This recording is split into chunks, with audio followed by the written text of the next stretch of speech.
Hello दोस्तों, स्वागत है आपका हमारी आज की कहानी में। आज की कहानी का शीर्षक है छोटी चीज़ों का महत्व। तो चलिए शुरू करते हैं आज की इस कहानी को। एक बार की बात है, एक शहर में दो दोस्त रहा करते थे। वो दोनों हर दिन समुद्र के किनारे के पास जाते और वहाँ से शंख इकट्ठे करके शहर आकर बेचा करते। उनका गुजारा रोज इसी तरह चलता। एक दिन जब वो दोनों समुद्र के किनारे शंख इकट्ठे करने गए तो उनमें से एक दोस्त को एक बहुत ही बड़ा शंख मिलता है।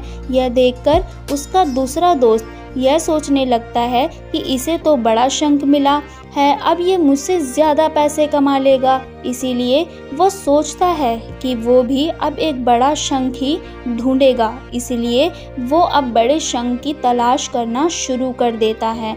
उसे जितने भी छोटे छोटे शंख मिलते तो वो उन्हें फेंक देता और उसका दूसरा दोस्त उन्हीं फेंके हुए शंख को उठा लेता और अपने पास रख लेता।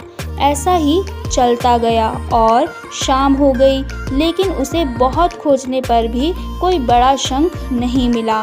उसने कोई भी शंख इकट्ठा नहीं किया। दूसरी ही तरफ उसके दोस्त ने बहुत से छोटे छोटे शंख भी इकट्ठे कर लिए थे। वो दोनों अब शहर वापस आ जाते हैं और जिस दोस्त ने शंख इकट्ठे किए थे वो उन शंख को बेचने के लिए चला जाता है। जब वो उन शंखों को बेचकर वापस आता है तो उसका दोस्त उससे पूछता है कि उसे उन शंखों के कितने पैसे मिले।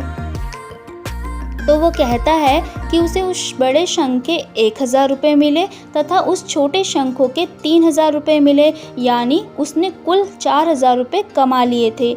यह सुनकर उस दूसरे दोस्त को बहुत ही दुख होता है। वो सोचता है कि काश उसने वो छोटे शंखों को ना फेंका होता तो आज उसके पास भी 3000 रुपये होते।